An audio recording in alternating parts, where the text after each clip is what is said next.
This lesson is to go over the use of Microsoft Onenote.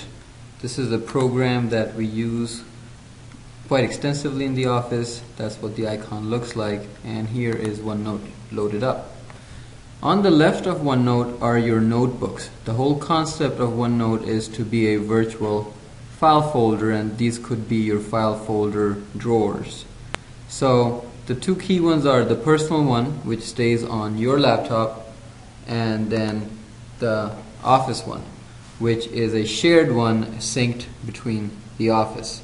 You can create other personal ones if you would like, such as the one I have created here, but my goal is to go over the office one here with you. The office one has two key tabs when you start. The first one is annual goals and meetings. The second one is processes. These could be defined as your big file folders. Within each one, you've got pages here on the right and subpages.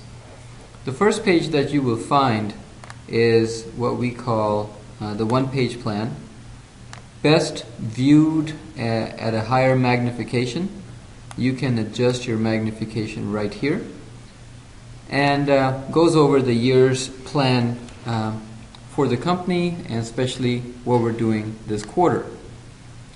Following that is a simpler guideline of what we aim to achieve this year, and then what are our goals for each quarter, kind of telling you everything that we want to do in a very planned manner. Then we have weekly meetings at Homespice. There's some routine agenda that we go over every week, and then here's how we create a template for every meeting. And as you can see, here are our meeting notes from the various meetings, and then we have our monthly meeting sections, we have a miscellaneous meeting sections. If you start doing a regular meeting that needs to be on the company shared drive, this might be a place to have it. The second area is processes. The first thing you need to know is the first page rather. 5 questions to answer all your questions for anyone in Homespice, and I will take a moment to go over this as part of training. If the answer is yes to all 5 questions below, then don't ask, just do it. 1. Is it right for the customer? 2. Is it right for our company? 3. Is it ethical? 4. Is it something you're willing to be accountable for? 5. Does it fit with our painted picture? And our painted picture is something that you will be made familiar with during your orientation, and if you're not familiar with it, please ask. You are authorized to make decisions within 1 minute of up to $500 to make it right for the customer. This is very useful if you're facing a situation with a customer and you're not sure if you're authorized to take a decision or not. Under this subpage are certain things that are related to our accounting package and the vision. And then we've got various other things that we've come up with over the years, such as how to handle sales objections, any kind of returns. Could be organized a little bit better, but it does have a general repository of information. These are current projects.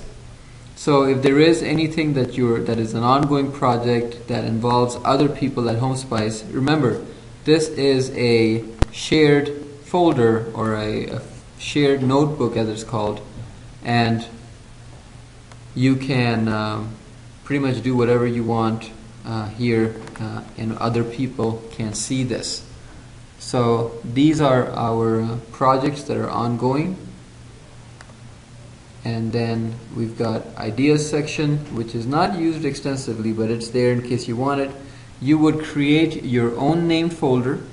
So we would hit new, and we could call this test demo. And now whatever you write here is going to be shared as well. Finally, we've got a section for old projects. So for example, I'll use it right now. We've got catalog 2010. That can now go to an old project. So I will then take it up the arrow and take it into projects older than 30 days and just drop it. And there you can see Catalog 2010 is now in the group of projects older than 30 days. Under our demo page that we built, I'm going to go ahead and show some other features. Since we all have a tablet, you can choose this pen thing, and here's all your pens that you've got. You've got a black pen, you have got a blue pen, and of course you can also customize these. You've got a thicker version of pens, and then finally you've got highlighters, so you can also highlight stuff that you read. You can also take a piece of this, and that was a terrible job on my part, but you can take a piece of this and move this around. I won't mess with it right now. I think the recording software is messing with it. And you can delete the whole stroke, or you can get a certain eraser box and you can delete through this. The other really cool feature of OneNote that I like, it's called Clip. Clip will go back to the last program you used. In my case it was my desktop, and I can take a portion of what I had and it's going to clip it and put it into OneNote. There we go. This is very cool if the last page you were on was a website, because you can then clip anything onto a website. You can go back to your pen and you can highlight a certain area. You can highlight anything you want. Actually, this is now completely customizable.